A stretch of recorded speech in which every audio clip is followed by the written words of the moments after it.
Hi, thank you for joining me again here on LALA Moves. Today we'll have a short and sweet chair yoga. And so I hope that you have a stable chair, any chair actually, as long as it doesn't move, that it doesn't have wheels. Just so when we're doing our poses in chair yoga, it is our body that's moving and not the chair. Okay.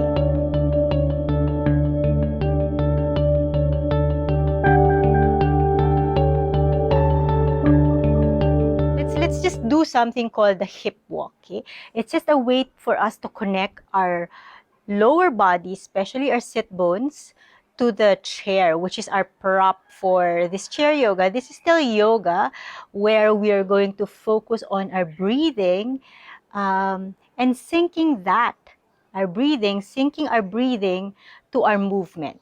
So go to the back edge of your chair, and then without using your hands, just allow one hip to walk forward, and then the other hip goes forward, and just enjoy this feeling of walking your hip to the back and then forward. Okay, and just while you're doing that, notice how your spine feels. Is your spine long and tall, or are you rounding your back? Are you arching your back? Can you, while you're walking, your hip, your bum is moving across and forward and backward the chair. You're being more aware of where your spine is across space. Okay, once you've reached the front of your chair, okay, we'll just do what you call the shoulder mobilization. So this session is all about waking up and just feeling yummy in our shoulder area. All right, let's start with our one hand, maybe. Okay, when you send it forward just like this, your thumb is up. Think of reaching forward and away from you through your fingertips. Then lift your hand up toward the ceiling. Keep your elbows straight, and if you feel that there's some cramping or some tightness in your shoulder, try not to push it all the way up here, and just find that edge. Now turn the palm down and send your hands to the side. Next, send the palm to the back. Now your pinky finger is up. So you're not moving your hands with your spine or your ribs. It's just your shoulder. The movement is coming from the shoulder girdle. We'll reverse. Send your hand back to the side, palms down, and then turn your hands to the ceiling. Now you're externally rotating your upper arm. Your bicep is close to your cheek or to your ears or to your face, wherever your edge is. Then send it to the front. We'll do that 3 more times. Inhale, bring your hand up.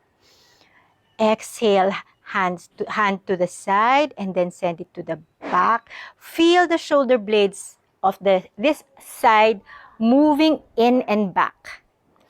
And then we'll reverse, send a hand to the side, and then up, and then forward. One more, inhale, exhale. Then we'll continue doing that. Move your hands forward, and then to the ceiling. Keep your spine long and tall. Exhale to the side, palm down. Now to the back, your pinky finger is raised. We'll do that a couple more times. Inhale, exhale. And then we'll reverse.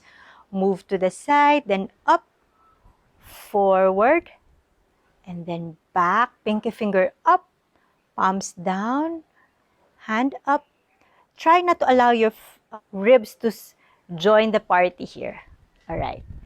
Now we'll do everything on the other side. Send the thumb up as you move your fingers forward. Then lift your fingers to the ceiling and notice if there's constriction already. Stop there, just find the edge. And then move to the side, palms down. And then to the back. Really think of your fingers moving away from you. Do the same cycle, hands forward, hands up, palms down to the side, and then back. Notice that the action is happening in your shoulder girdle. So every time you move, every time you circle your arms, think of widening the gap between your fingers and your shoulders. Then we'll reverse. Keep on breathing. Inhale as you bring your hand up. Exhale as you send it down. All right. So basically, we're just moving our shoulders, getting to know our shoulder girdle, and how sometimes if that's not strong, we try to cave in and look like this, which is basically how we look like because we're always sitting in front of the computer for work or for studies or for whatever else. Now, can you hold the back of your chair? And here, what we want to do is to squeeze your shoulder blades in as if there's a pencil in between your shoulder blades. You don't want that pencil to drop. Okay? Squeeze your shoulder blades in and allow your chest to puff up and out. You can even look up without moving where your shoulder blades are. Keep them squeezing in. Send your chin down toward your chest. Feel the stretch in your upper back body. Couple more times. Inhale, lift your chin up, open your chest. Exhale, chin down. Inhale. And exhale. All right, and relax. Now let's just add the arching and rounding of the spine. Okay, when we inhale, send your hands forward, cross at the elbows, maybe rounding your spine, chin toward your chest. And as you exhale, send your hands to the back, open your chest forward. You can look up, squeeze your shoulder blades in. Now spread the shoulder blades, round the spine, change the crossing of your hands. And let's do that a couple more times. Inhale to cow pose. Open the front center. Squeeze the shoulder blades in. Exhale, round the spine. Close the front center. And a couple more. Inhale to cow pose. This is called the cow pose. And exhale to cat pose. Now, keep the elbows crossing at the front. Notice which elbow is on top. Go ahead and hug yourself like this. Spine long and tall. Now, can you bring your chin up? Also, lift your elbows up as high as possible without crunching your neck. Keep your shoulders down. And as you exhale, chin down, round your spine, elbows down as well. A couple more times. Inhale, lift. And exhale, round. In. And exhale, round. One last inhale. And exhale. Now keep your spine long and tall. We're going to draw circles with our elbows, okay? The biggest circle that you can go, probably you're going clockwise first, and then later we'll go counterclockwise. Allow your upper body to join, but keep your hips rooted down on the chair. And notice where you're feeling the stretch, where you're feeling an effort. Just notice. And then we'll go the other way. If you went clockwise, go counterclockwise. And if you went counterclockwise, go the other way. Big, big, big circle with your elbows. All right. Release the hug and let's just reset by rolling your shoulder blades to the back and then roll them forward as well.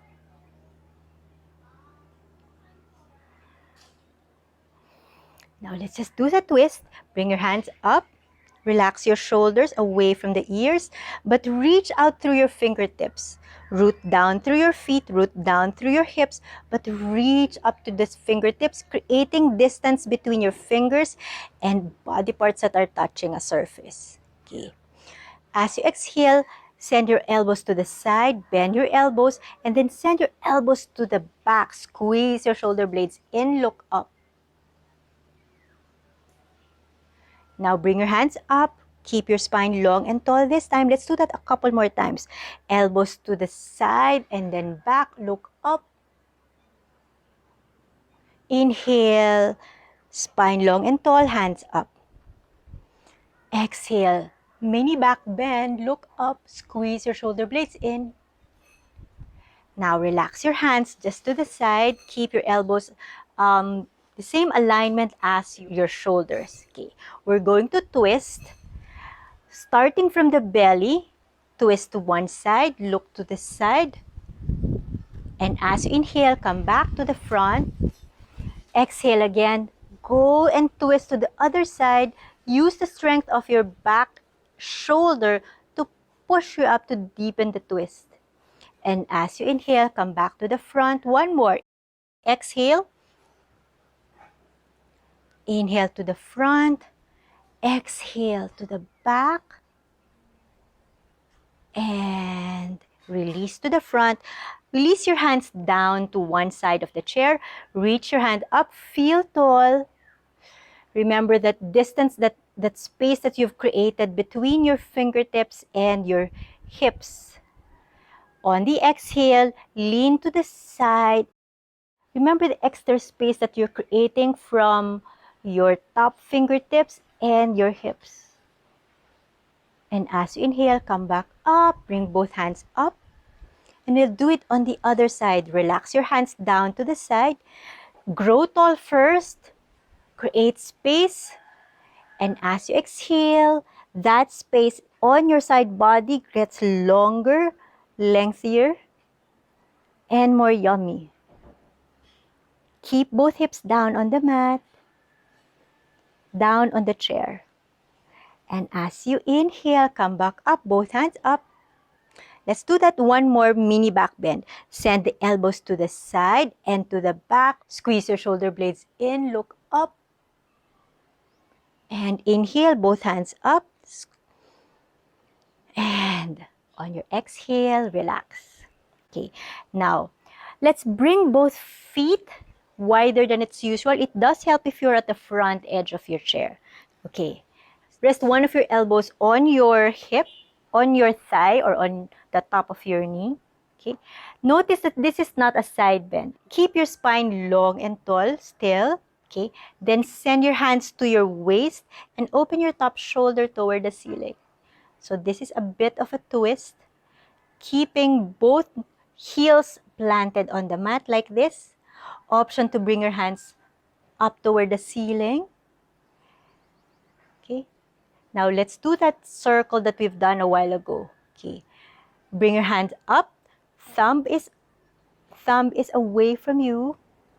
And as you exhale, bring your hands down, palms away from your face. And send it to the back. Feel your shoulder blades squeezing. Then send it to the front. Maybe I'll follow your hand with your gaze. Send it overhead, your bicep close to your cheeks. Then send the palms to the side. Then to the back. Squeeze your shoulder blades in. Open your shoulders to the ceiling. And then send it forward again.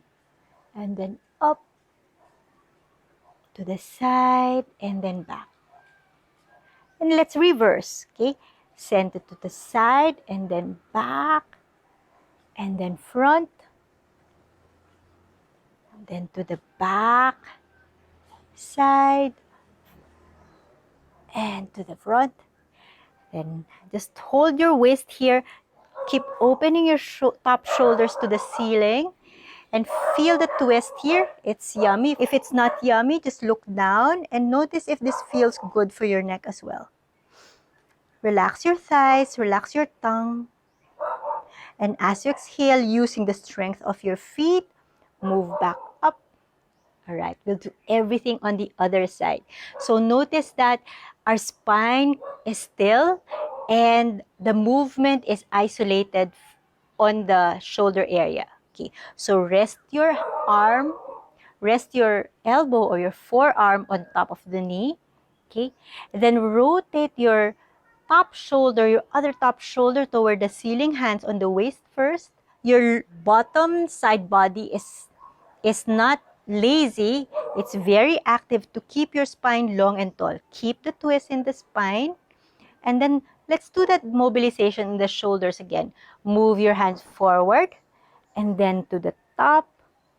And then send it to the side, palms down.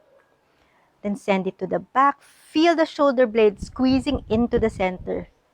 And then let's do that 2 more times. Inhale forward and then up and to the side and then to the back. Pinky finger up. Inhale forward, up to the side and then back. Pinky finger up and then let's reverse to the side and up. So the palm is rotating, the palm is facing the same direction as the crown of your head. And then send it forward and then to the back.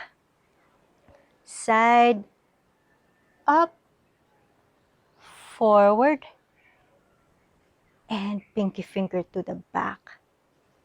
Side, palm rotates, goes forward, and hands on the waist. We need the strength of your lower arm to push you and help you back up. Let's lift on the inhale. All right. Keep the V shape of your legs. Now, hold the out. Use your thumb and hold the inner edge of your inner thigh. Okay.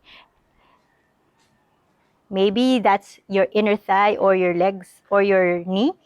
Now, send your shoulder of that same side away from the fingers. So you want, this is my right shoulder. I want it to almost go toward the left knee. I want it to go almost toward the left knee. And then reverse. Use the thumb on the inner thigh of the same side and just send it here. Maybe even looking away. So here we just want to feel more stretch in the side body. Maybe in the inner thigh as well. And just go for it. Now this time, we want to draw the biggest circle with our chest area. Passing here, and then switch. Then when you're at the back, allow your spine to round. Then do the same cycle. And then of course, we need to reverse. Go the other way. Push the opposite hand, opposite knee. And then here. We just want to feel good, basically. Just yummy stretches. All right.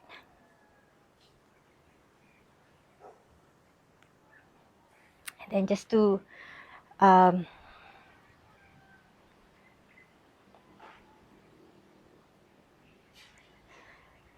okay, now come to the front edge of your mat. Extend one foot out. Let's do both feet. You're resting on your heels. Toes are pointing toward the ceiling. Notice if you feel some sensation on the back of the knees. If that happens, maybe you can micro bend. But what we're going for is actually a stretch in the hamstrings. Okay. If this is already good for you, stay here, but try to keep your spine long and tall. If you want to feel more effort, allow your hands to just rest on top of your thighs. And then keep your spine long and tall as you lean forward until you feel a yummy stretch in the hamstring. Stay here, keep breathing. Only if it's available, you can bring your hands up and feel this big stretch along the side of your waist, along your side body. Try to keep your shoulders away from the ears, but keep reaching away through your fingertips. Keep breathing here. And on your next exhale, bring your hands down, relax your feet. All right, let's just roll our shoulders to the back, maybe together or maybe not. Then roll your shoulders to the front again, your choice. All right. That ends the short and sweet chair yoga that hopefully helps you feel better in your upper body and just to counter the many hours we spend sitting in front of the computer or staying at home. Thank you so much. Hope to see you again next time. Bye.